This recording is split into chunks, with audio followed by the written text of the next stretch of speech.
All right, that was a loss against the Thunder. But on another note, we're 41 games through the season, Doug, and we're going to take a look at all of the things that have happened for the Brooklyn Nets: expectations, players in and out of the lineups, positives, disappointments, the spectrum of where the Brooklyn Nets stand halfway through their championship run, we think.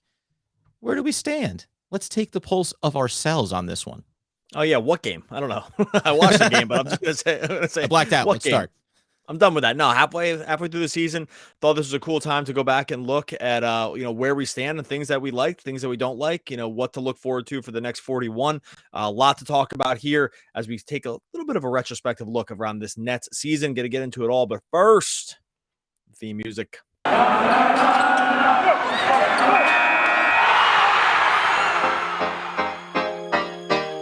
You are Locked On Nets, your daily Brooklyn Nets podcast. Part of the Locked On Podcast Network, your team every day.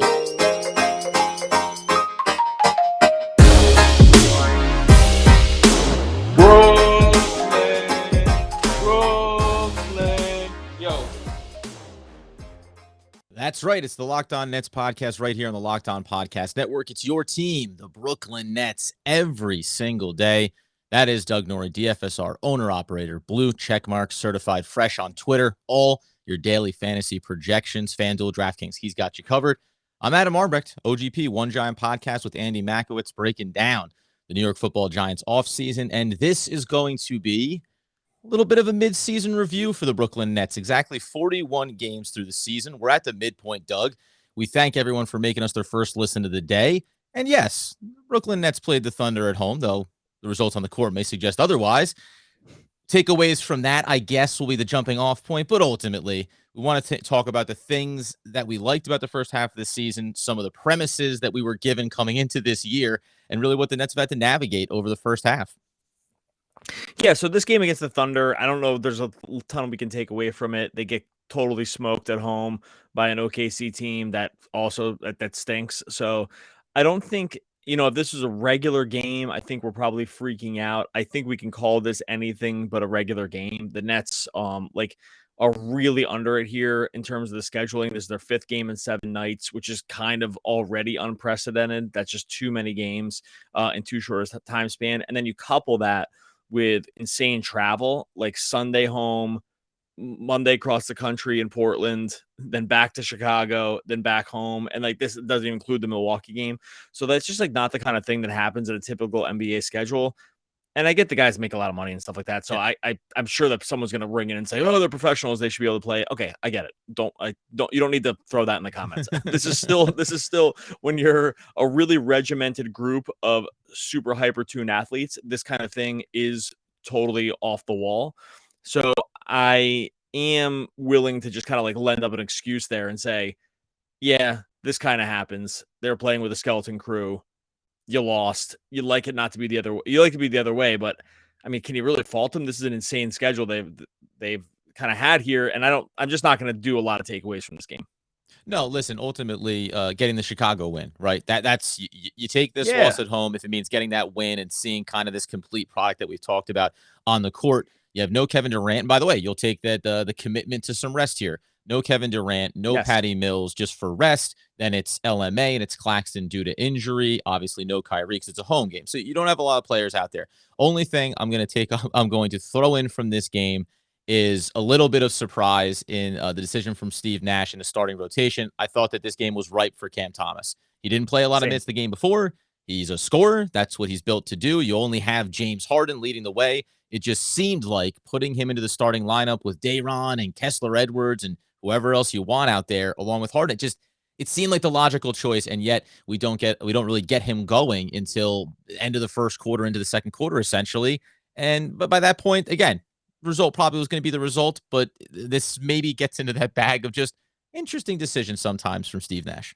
I think sometimes they default to these defensive first lineups that are hoping to create chaos and then hope that it can just get enough around Harden.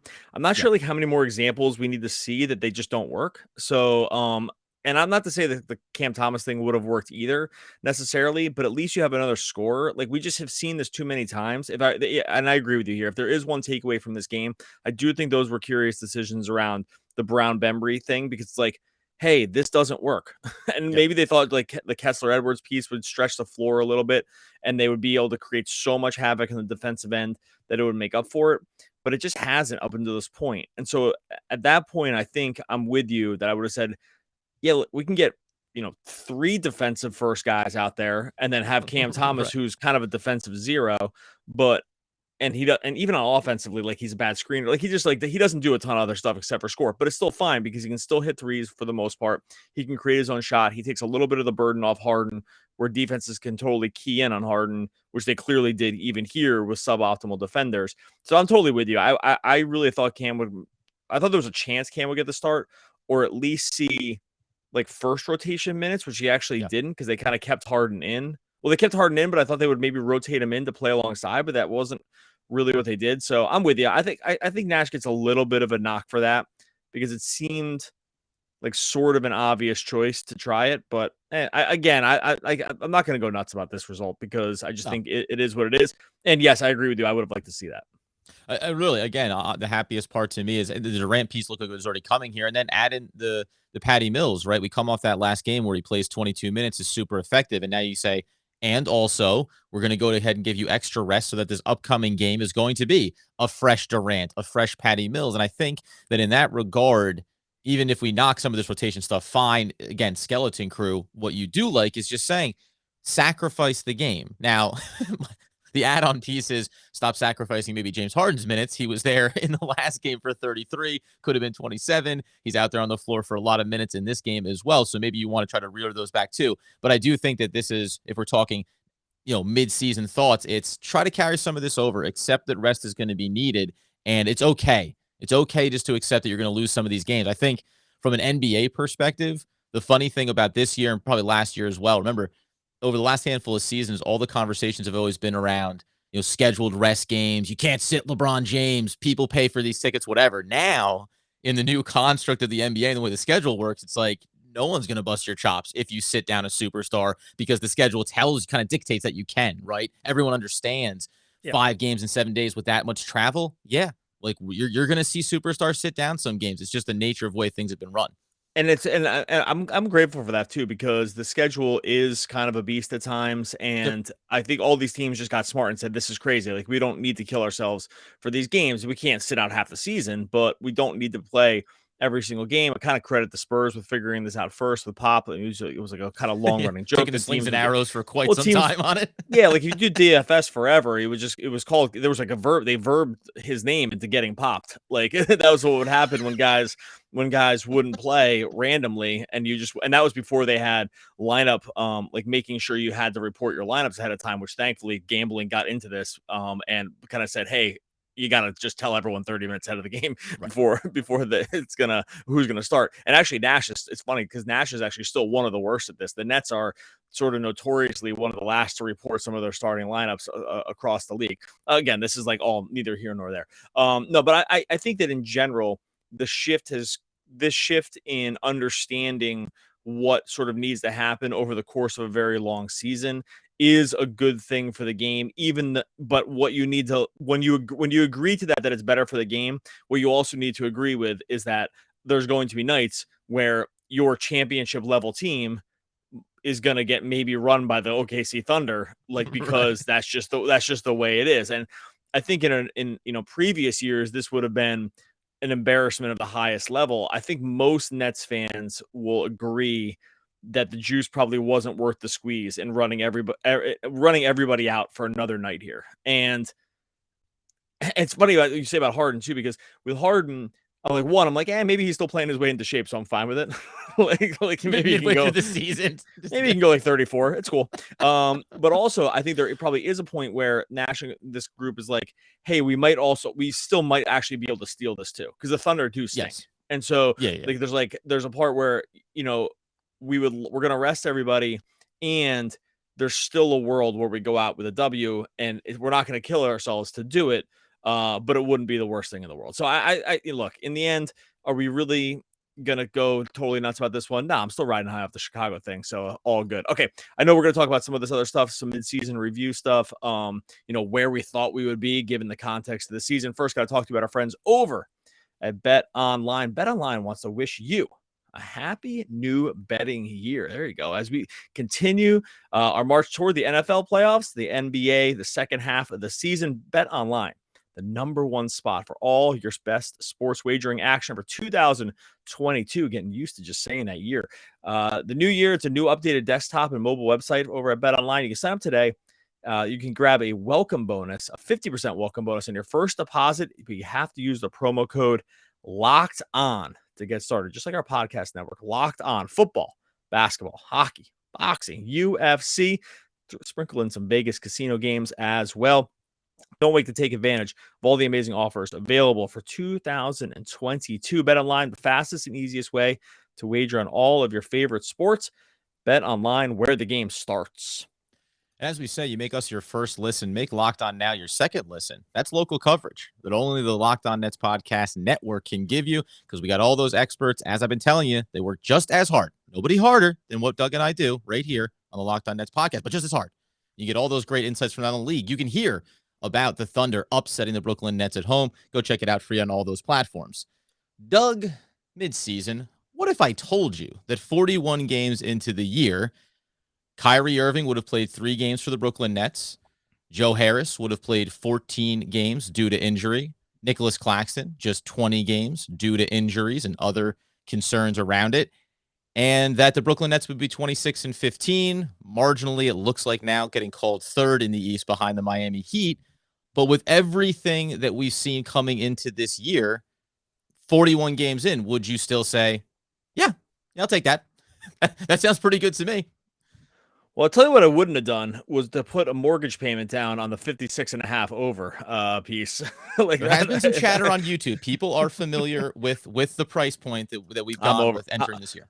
I'm over it now, so because I think the ship has sailed on it. So if you look, but I'll use it to be instructive about where we stood at the time that bet was made, right? So at the time that bet was made, at the 56.5 over win, taking the over on that number for their wins, I thought that was the lock of the century, frankly, because of the way the team was constructed, the way they were built to eat for like the regular season and beyond, like the way that they could just probably manage the superstar minutes. We already knew when they were all healthy, like how these 3 guys played together. And then if you just have 2 of them on any given night, you're still ahead of, 75 to 80% of the league. And so, if we look back to that time, that bet felt like, again, one of the easiest bets I've ever made in my life. Now it goes completely off the rails with the vaccine mandate and Kyrie's unwillingness to want to get the vaccine. But okay, so I'm going to back that out to like, I'm using that to say like, this is where we were, right? This is where we were. I was sent out a tweet as like, the Nets don't have a weakness. I believe that at the time. If I look now, like you said, 3 games from Kyrie, nothing from Joe, like, nothing, very few games from Joe Harris. All this other stuff, like Nick Claxton being sick for whatever amount of time. For them to be second in the East, I think I would have gone back at that time and said, yeah, I'd be pretty good with that at this point, right? Yeah. If I felt like there was a world where it was going to keep getting better, and I do feel like that's the case, I think you have to be very happy about where they are at this point in the season, given all that context. Because remember, you have to frame things in the way you felt about it originally. Like it's like sort of Bayesian, but not really. Like your priors have to kind of come into where you stand now. And I don't think that there's a world where a Nets fan, knowing all this stuff, looks at this and says where they are now is anything more than a win. You can just lose track of it once you're in it in the moment. Well, that's, I think, a little bit of, because even to tie it in, coming out of this loss against the Thunder and off of the win over the Chicago Bulls, I think that's the perfect microcosm of why fans aren't having a reaction, right? I got to get away from that. When the Nets have been losing to bad teams over the course of this season, or falling behind, or having to get these late shootouts and going to overtimes against some bad teams, the fans have been borderline enraged around it. And I get it on a game-to-game basis, because you are still a better team, even with all the stuff that's happened. But because you get the big win against the big matchup and the team that you think has been a quality opponent this year, now it softens it, right? So that's like the perspective that's a little bit hard to maintain on a game-to-game, week-to-week basis, as opposed to your point, just remember where you were at the start of the season and the expectations around the roster and who was going to be available to play. If you pull out all those pieces, I don't know how you can't get to this point and say, wow, because by the way, I'll flip it, because we're going to get to some kind of roster and player, takeaways here in the last segment, but I'll flip it. what did you think when once you heard no Kyrie for home games and no Joe Harris due to injury and the Claxton piece? Where did your mind go around what the potential was over the course of the first 41 games? Because the results now being what they are, and they've maintained a high ranking in the standings. So that's what's giving me that expectation. Yeah, you still have Kevin Durant, you still have James Harden. And by the way, let's throw in this too, right? James Harden being in whatever shape he was in coming to the year, coming off the hamstring injury, and whatever we want to couch it in, him adjusting his game, the new calling style of the referees. What was that? 15 games, 20 games almost? The first 20 games was everyone saying, like, can James Harden manage to figure out basketball anymore? Like, that's as big of a factor as anything else that we talked about too.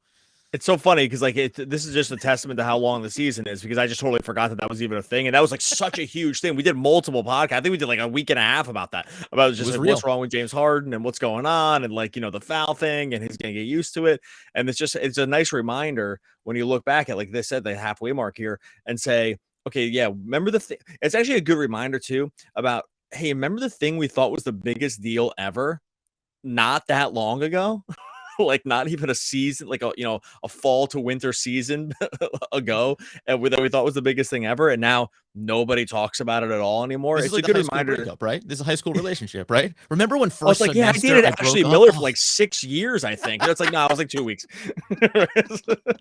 I may never love again. I mean, that's the bottom line here. When I look back at it, I'm like, I think that was like 9 days. Like, I don't even know how long it was. It felt like 2 years, but I dated Susie Sally something Samsonite. It was something with an S. I swear, I loved her.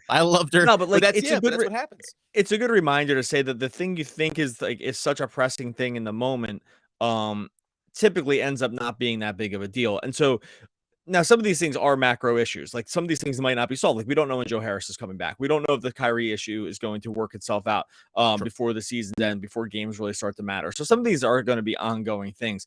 But in general, I think it is good to look back and say, hey, you know, are we as concerned with some things as we were at the beginning of the year? No, we're not. Like some of these things have just worked out.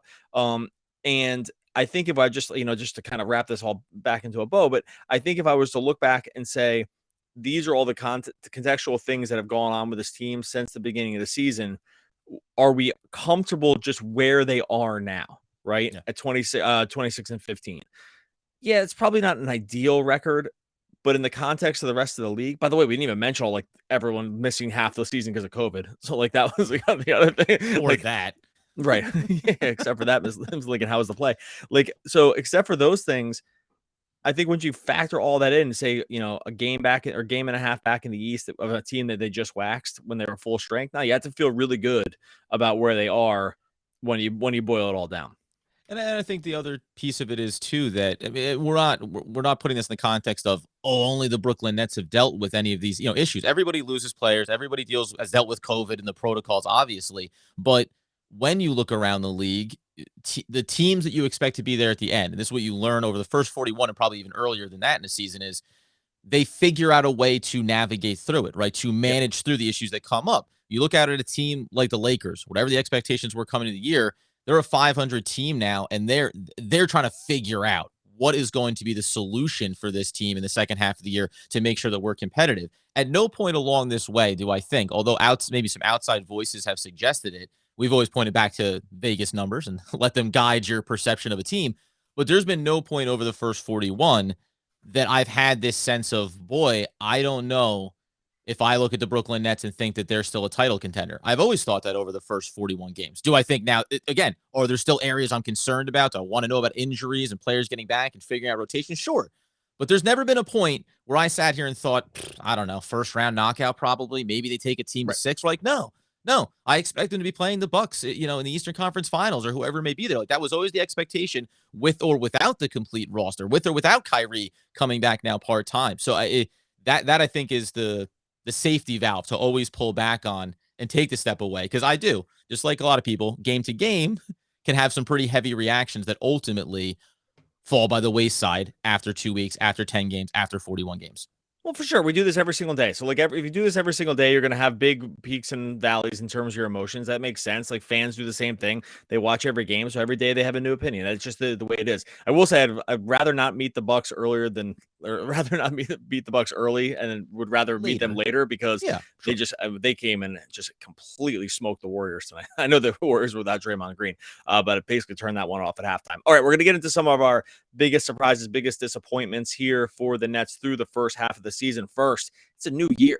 It means New Year's resolutions. If you're like me, you're trying to get fit. It's a little harder than you think it would be in this advanced age. That's why you have to turn to Built Bar. The protein bar tastes like a candy bar, but it's better because it's actually healthy. Built Bar helps you kind of stick to those New Year's resolutions that you maybe made about getting healthier, trying to eat better, try to stick away from some of that, ultimate sugar stuff that can be really, really enticing, especially around this time of year. Built Bar has figured it out by making the flavors great, but the stats even better. 130 calories, 4 grams of sugar, just 4 net carbs, 17 grams of protein, all the stuff that growing body, and growing, I think you know what I mean by that, needs. Compare that to a candy bar, which usually has 240 calories. They even say in that number, 30 grams of sugar. I'm about to throw up, dozens of net carbs. That's where Built Bar has you covered. And like I said, the flavors, coconut almond, peanut butter, brownie, raspberry, cookies, and cream. They figured this out, folks. They covered it in chocolate and made it healthy for you. Go to built.com, use the promo code LOCKED15 to get 15% off of your order. Use the promo code LOCKED15 for 15% off at built.com. All right. So then the other piece of it is coming now at the midway point of the season. When you look back at the first 41 games, personnel wise, roster wise, performance wise, you said biggest surprises, biggest excitement, biggest disappointments. What's the first thing that jumps out to you over the first 41? Let's start negative so we can go positive on the back end. What was the thing that has you scratching your head and maybe being a little concerned going into the next 41?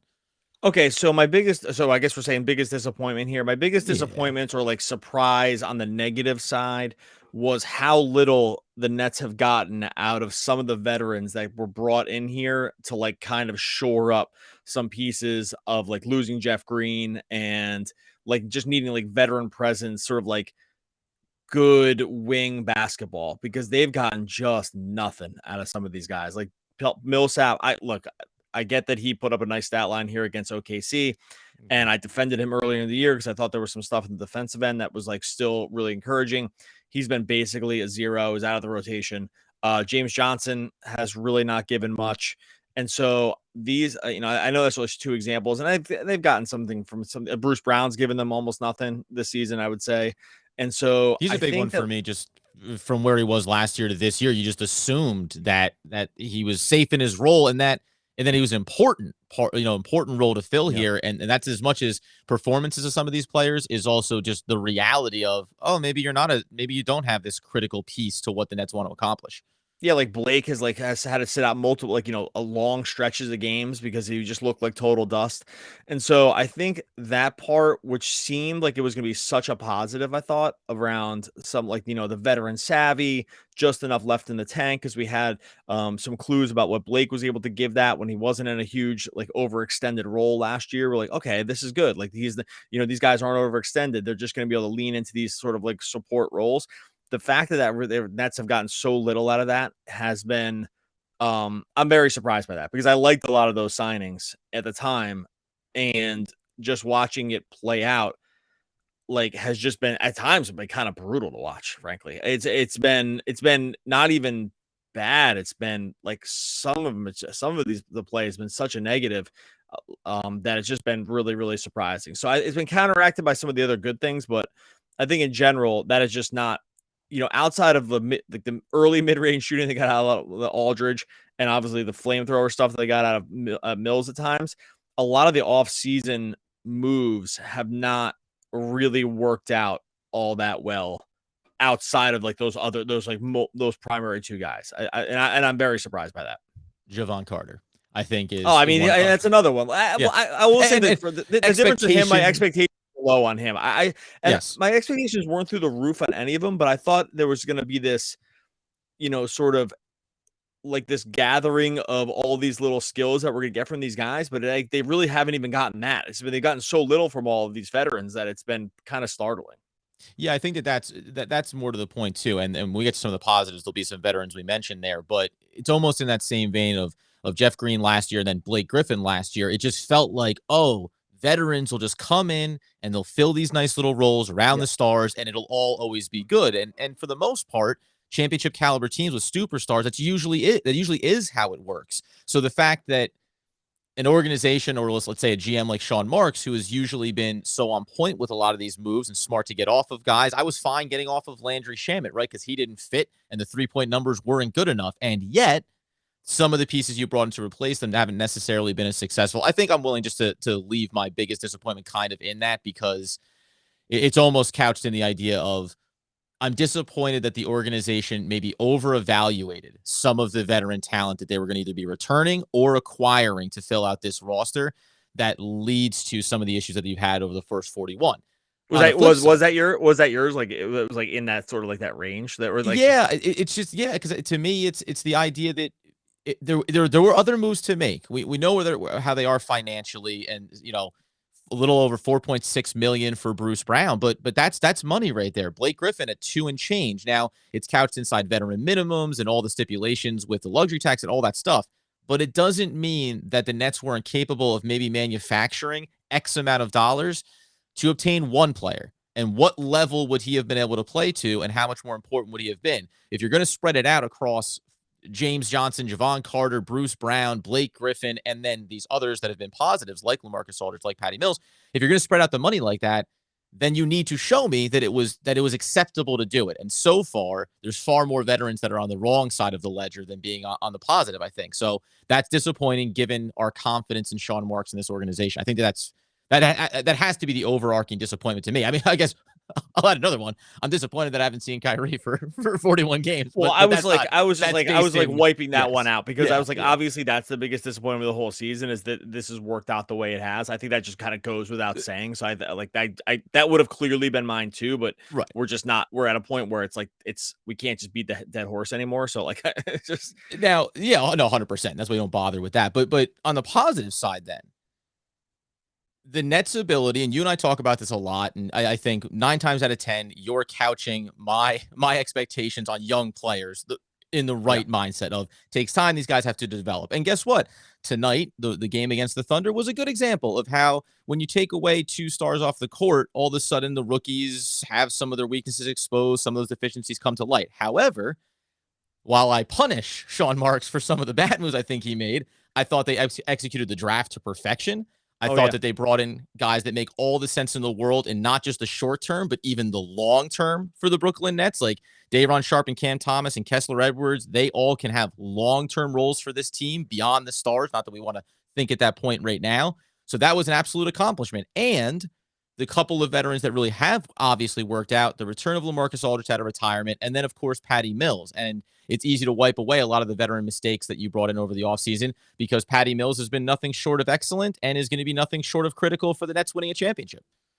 Yeah, that was mine too. Mine was just that the young players have exceeded expectations, especially when you compare them to their draft slots. Like what you really need to do when you go with young guys is that you have to remember is like not so much like where you are in the development cycle with these guys, but it's like where you got them in the draft. And because and this is historically, guys who are drafted lower in the draft don't last in the league that long. Guys that are drafted higher in the draft do last in the league that long. That's just a numbers game. It's not 1-to-1, but it's, you'd bet, if you were starting to bet your life on it, you would bet your life on the guys further toward number 1 than toward 30.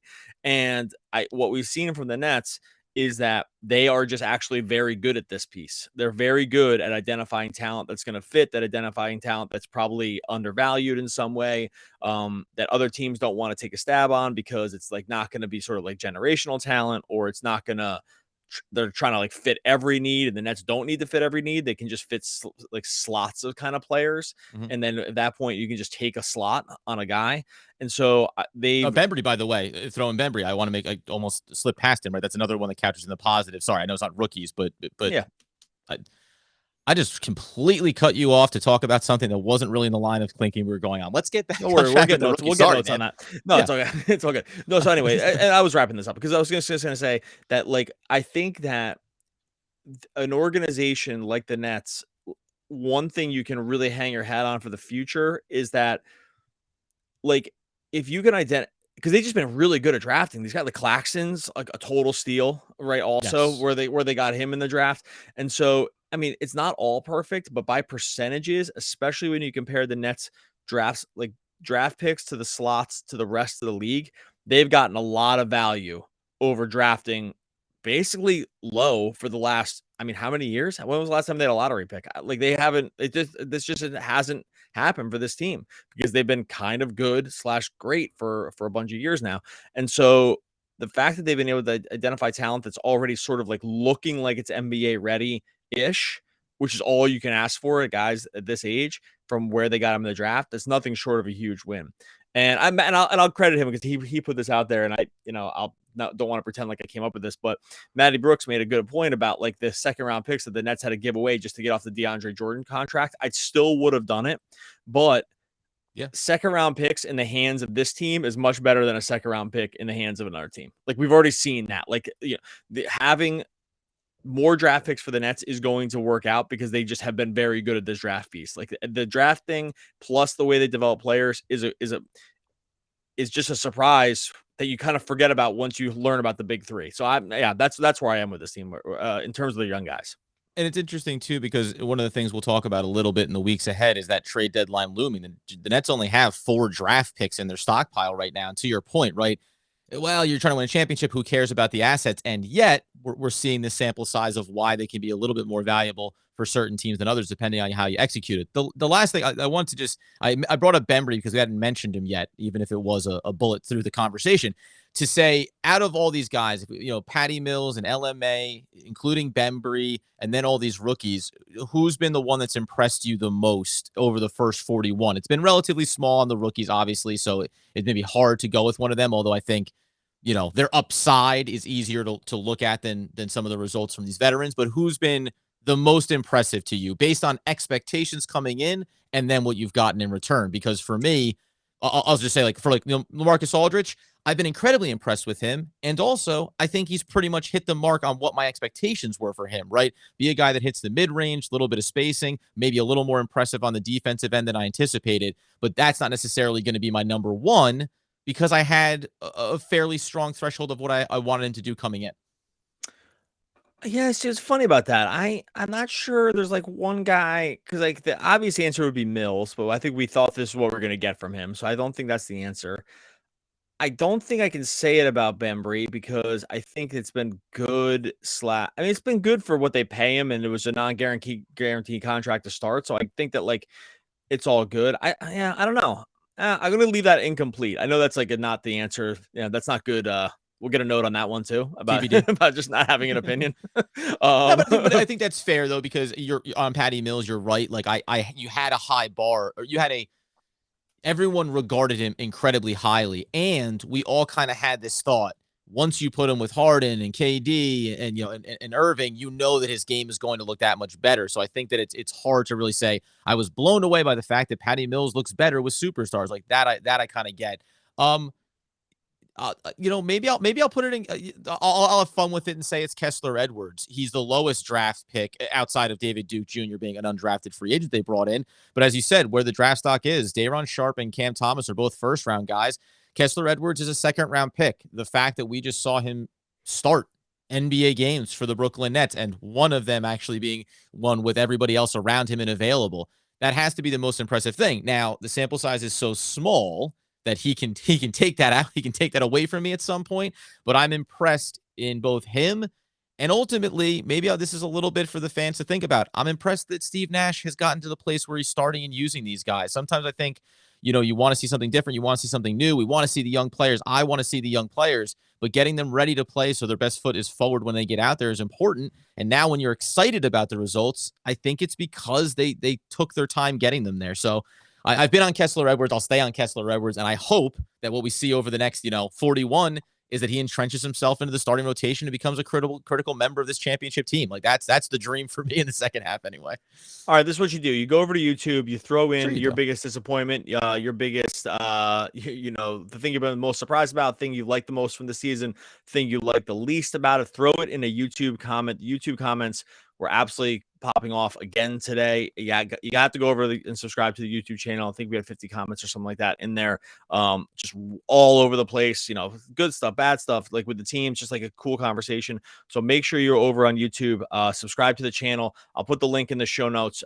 This episode and more will all be up there. So subscribe to the Locked On Nets YouTube channel. You can also say you're surprised by how much you love this podcast, right? I mean, that's something that exists for people, I think. So don't be shy about that either. I'm not surprised by that. I knew I was going to love it. I knew I was going to love it. That wasn't a you specific, Doug. But as we get out the door and we talk about all the things the Nets went through over the first half of this season, I'm supposed to be juggling 10 bowling ball pins engulfed in flames over my tail at this point. Well, you'll just have to imagine that part. That's Nutmeg the dog from Isles of Dogs.